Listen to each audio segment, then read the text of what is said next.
Hey guys, welcome back to another video in this series. Today we're gonna continue with the character. My throat's still a little bit sensitive, so my voice might be a little bit different. It seems to me like I hear myself in a very raspy way, but then when hearing the recording it's not that bad. So I'm probably not gonna be exaggerating or screaming as much as I normally do. Just keep that in mind. But yeah, today we're gonna continue with the character. But before we do that, you guys know that we have a special promotion with Skillshare. Here you go.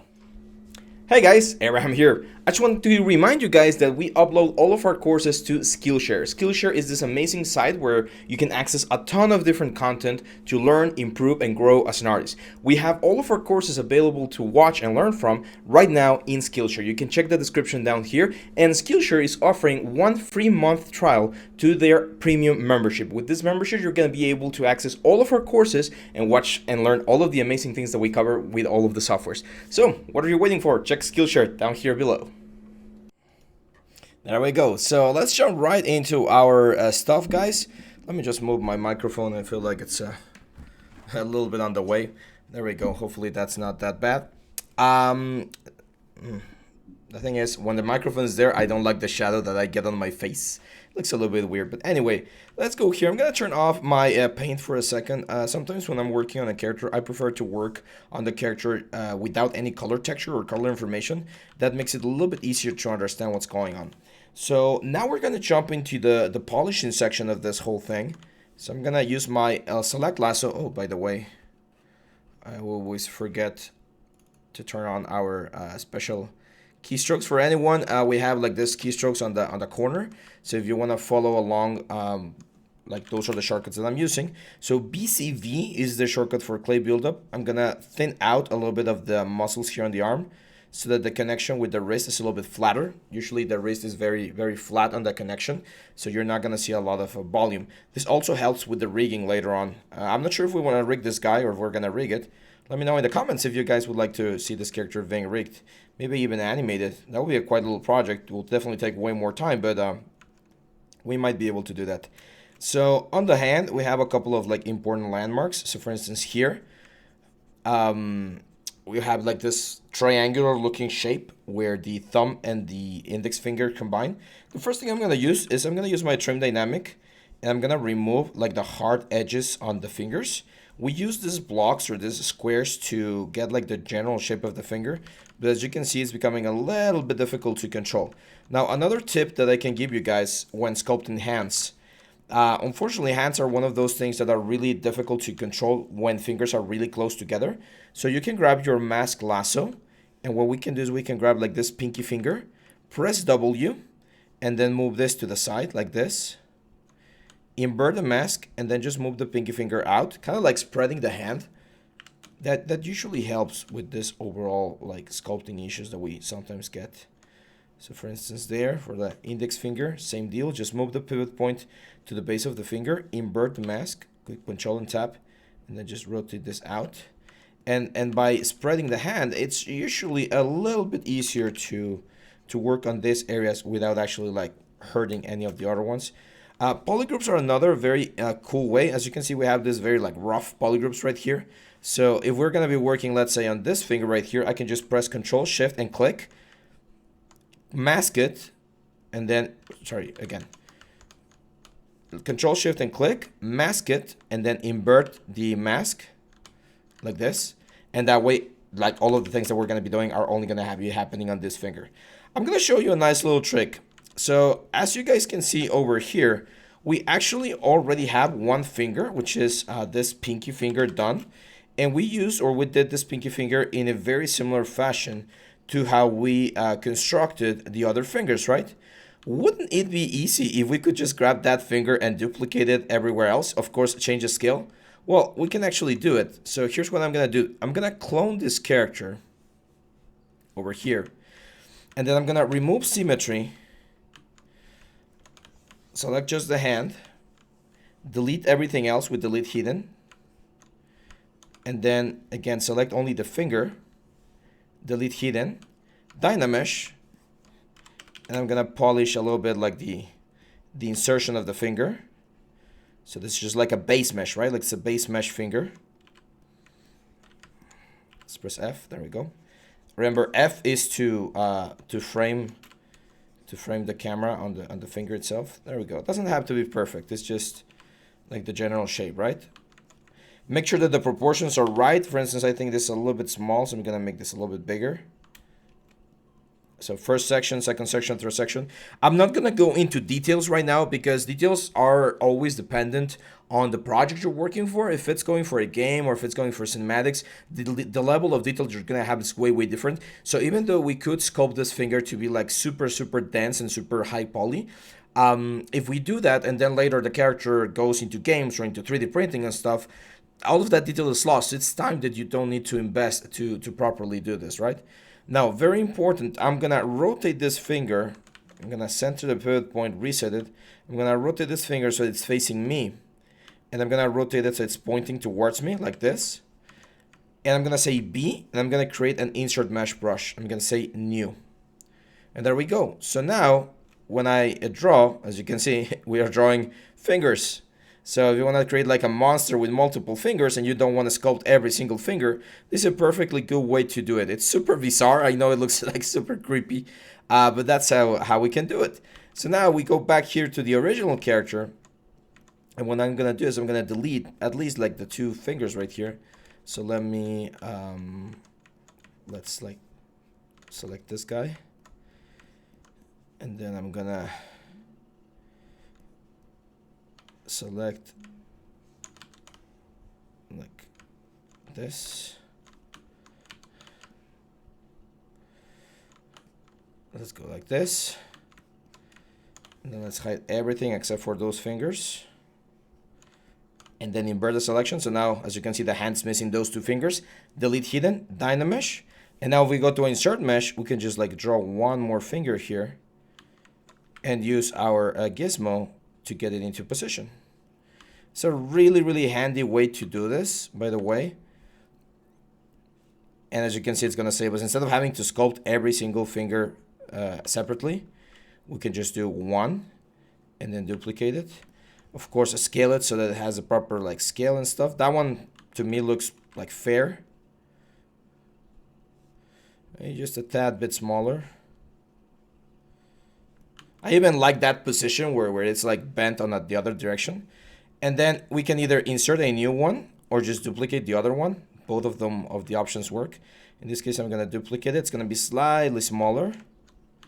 And this one's going to be going in.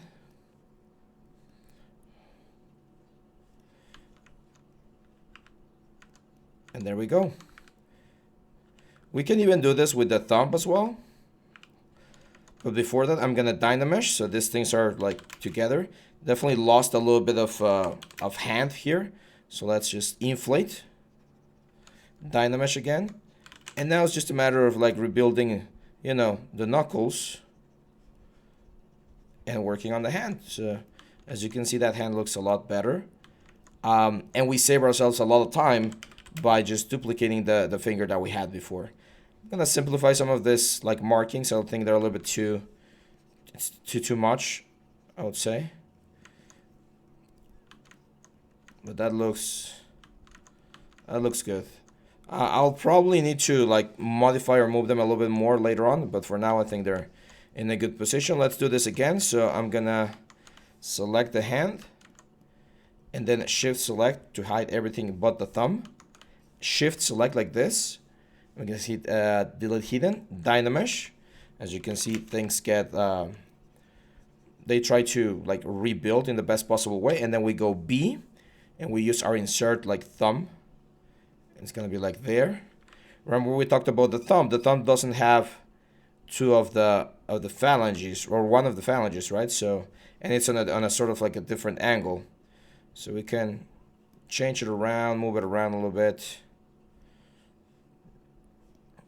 And just get ourselves a nice base mesh. Now, before we combine this, we can actually use the move brush to give it an interesting, you know, gesture to the whole thing. Like make sure we're covering most of the stuff over here like this. There we go. So now we just Dynamesh, and it's again it's pretty much the same process. Like this is just a shortcut that we have or that we can use to get the general effect. But I like it. I like using it. I do think the thumbnail is a little bit too big. So I'm gonna make it slightly smaller with just my move brush.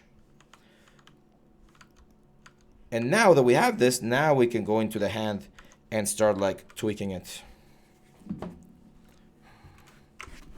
Give me just 1 second. There we go. So I'm gonna use my trim dynamic here to get rid of some of this like hard angles. And if we need to like move stuff around, like this one's a little bit too like bent, so let's just push this around and give it like the proper roundness to the finger. There we go. Now, as I was mentioning, there's this like little fiber that goes across the fingers here. We have the ligaments and tendons going into the fingers, and of course the knuckles. So we definitely need to add the volume there for the knuckles. So when you see it from the side, the hand has this sort of like sharp effect, right? Like sharp, nice line.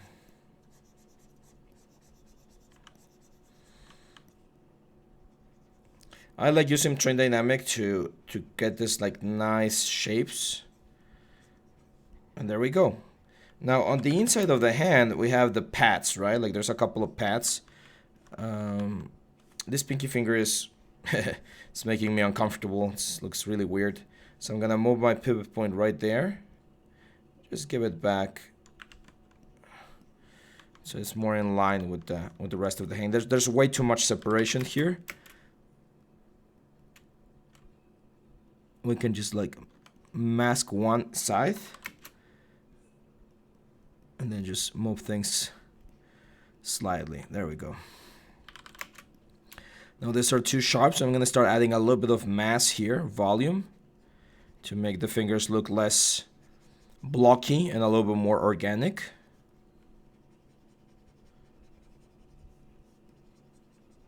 There we go.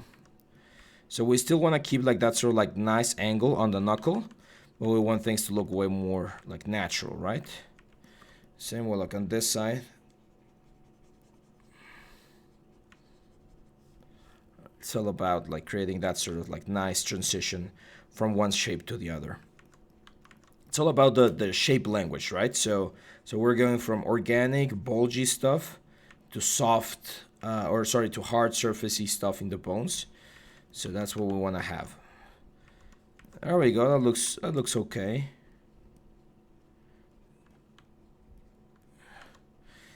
I think we can exaggerate the knuckles a little bit more, so I'm gonna push them out just a little bit.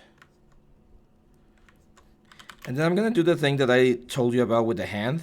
I like when the hand has this sort of like path here on the top, and it kind of like flattens out into the palm. I learned this from my sculpting teacher. Like that sort of angle right there usually looks very, very nice, very interesting, and makes the hand look really strong, really nice. Like look at that silhouette.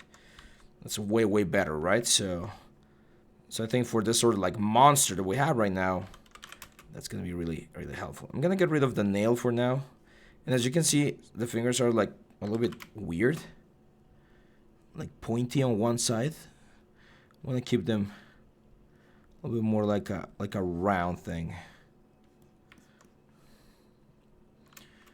with the thumb being, of course, slightly bigger.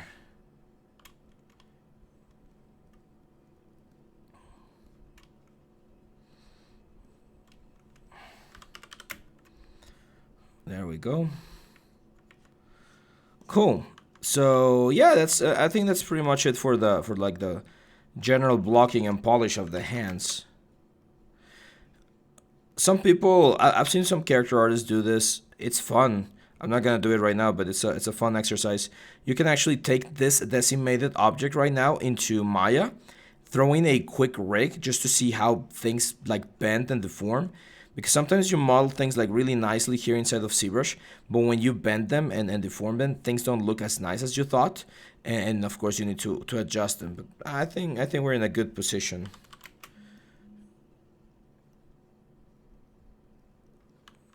Yeah, that looks good. Oh, cool. So now for the feet, for instance, we also need to do a little bit of fixing, because right now our feet look really, really ugly. And one of the best advices I can give you is try to imagine that feet are, well, of course, the concept that we have, it's a lot more cartoonish. So you can see the feet is like really, like a really funny, cartoony little feet right here. We can do that. So I'm gonna grab my clay buildup. I'm gonna add a lot of volume here to create like the little, like the front part of the foot. Smooth that out. And then some students ask me, do we need to do the toes separate as what we do in the fingers on the hand? And the answer, of course, is always it depends. But more often than not, I would say like 90% of times, you're gonna do the thumbs or the toes like together. It's very, very weird when you have a character that's going to be animating like the fingers on their feet like individually. I've only seen that like a couple times in like movies and games.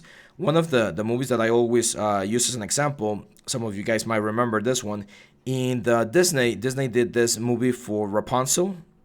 Is that the way you pronounce it? I think so. It's called Tangled. The girl with the long hair. There's a scene when she's in the forest and she's like touching the grass for the first time or something, and she like puts her feet towards the camera, and you see her doing this sort of thing with the feet. For that kind of thing, you are definitely gonna need to have the toes be a separate entity, right? Like a separate point. But normally, like very, very commonly, characters are wearing either shoes or boots or I don't know, like stilettos or something. There's always some sort of like footwear, right? So you're not gonna see the toes moving, and they're not even gonna be moving on a different like direction, right? Like they're more often than not gonna be bending at the same time. However, the proper way to do it is to do everything on the foot and the feet. Like if you can afford in the polygon count and in the what's the word, in the time that you get for a project, if you can afford to like model and read topologies and everything, each finger as a separate entity, that's great. Another reason why you don't see this very often is because if you do that, you're gonna have to rig each individual finger on the foot so that you can like modify them and animate them as a separate thing. And again, that's a lot of extra production time and extra resources that are gonna go into something that you might not need. So that's one of the things that's a little bit difficult when teaching and when actually working on a project. When teaching, you usually teach like everything to the students so that they have all of the available tools. But once you're in production, there's so many things that get cut or that get like ignored or that get like modified when you're working on something. It's just you wouldn't believe it, guys. It's just amazing. It's just part of the process, right? Like sometimes you can't afford the time or the resources to fix things that normally you would fix. I'm trying to think about an example,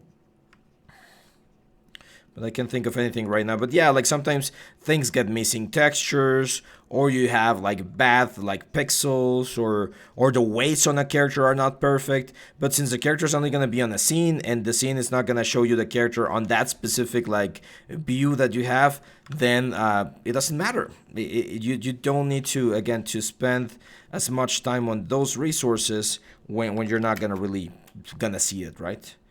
I'm just gonna push this thing back a little bit. I think the feet are a little bit more like bulby like this.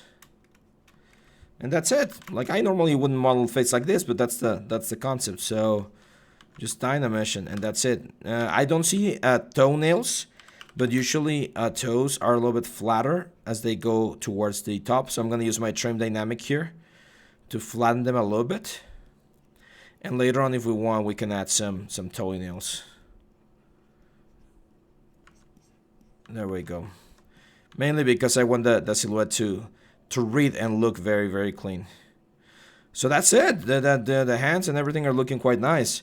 We still have a little bit of time, so I'm probably going to be doing something else. Let's see, what else can we start working on? The pants. Let's do the pants. Or actually, now, let me show you how to do this little like detail. It's like a rope, right? So there's a couple of ways to do rope. I'm gonna show you a brush. I don't use it very often, but it's very cool. I'm just gonna append a new sphere. It's like a placeholder sphere. This one doesn't matter where it is. It's just for like this to have something. I'm just gonna hide it there. And there's a very nice brush called the Insert Curve brush. B-I. No, it's not that one. It's B curve. Where is it?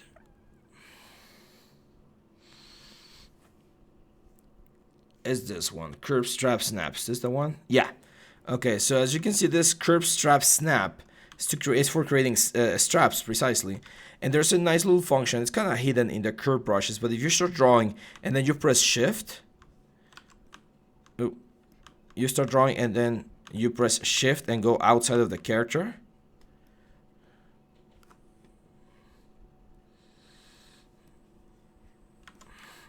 Hey.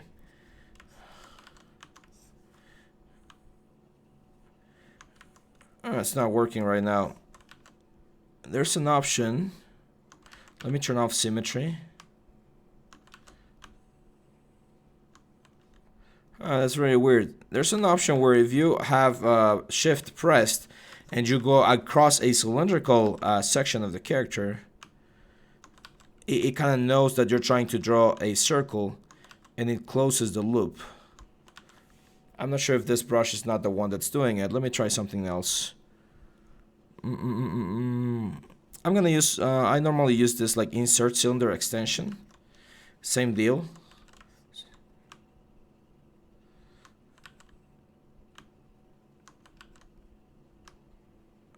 That's really weird. I'm not getting the result that I'm expecting.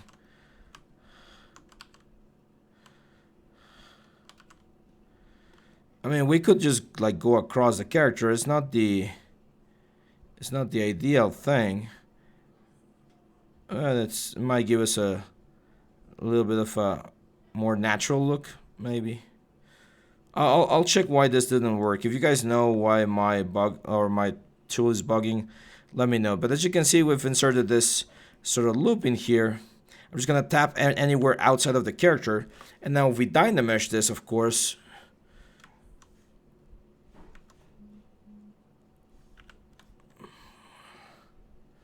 There we go. Let's increase the resolution a little bit. And we have like just like a little strap that we can sculpt on.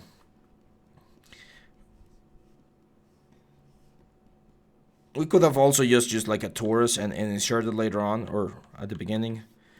That's another way to do that. I wanted to show you the curve thing, but unfortunately it didn't work. And that's it. That's the little thing. Now, as you can see, we have it on the other side. I don't want that, so I'm just gonna hide that. Well, get rid of symmetry, hide that one, and delete hidden. That way we only have this one. And I am just gonna turn off Dynamesh, give it a couple of subdivisions. And this is like a more traditional, I think it's gonna look a little bit better with this one. It's a more traditional way to do like a rope. And it's just like manually drawing like the fibers of the rope. Can we use a brush that has like the rope texture into it? Yes, but that's a little bit more for realistic stuff. I feel like this is gonna look a little bit better on this character. So as you can see, I'm just adding a couple of strokes around the character, and that's it. And we just very softly smooth this out, and that's our stylized rope. There we go. Let's go back to this guy and turn on his color. Oh, we don't have the color anymore? Okay, let's color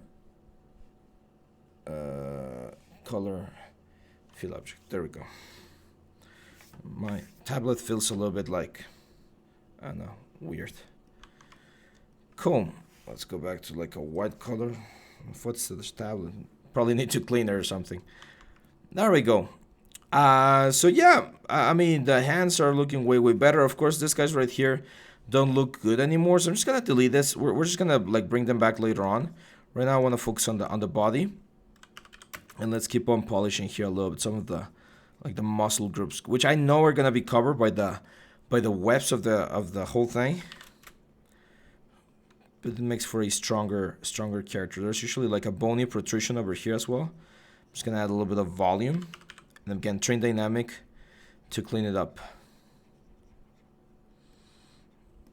that section right there, I don't love it. I'm gonna add more volume there.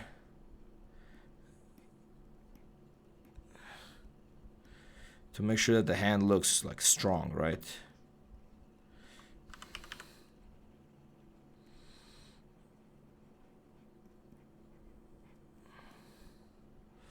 Probably need to rebuild a little bit of the thumb over here, because the knuckle is supposed to be a little bit like there.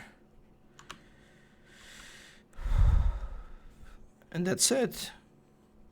Good advance, I would say. Yeah, the feet are a lot cleaner. I like it. The body's looking good. I think we're in a good position now to move on onto the cloth. So tomorrow we're gonna be back with the clothing over here. I know this might have been a little bit of a boring video because it was just polishing, but this is the reality of things. And even right now, I'm of course speeding things up. As I've mentioned so many times before, production is it takes a long time. I consider myself fast, but even I can't do this like in like 1 hour, right? It definitely takes time to make sure things look and feel in the best possible way.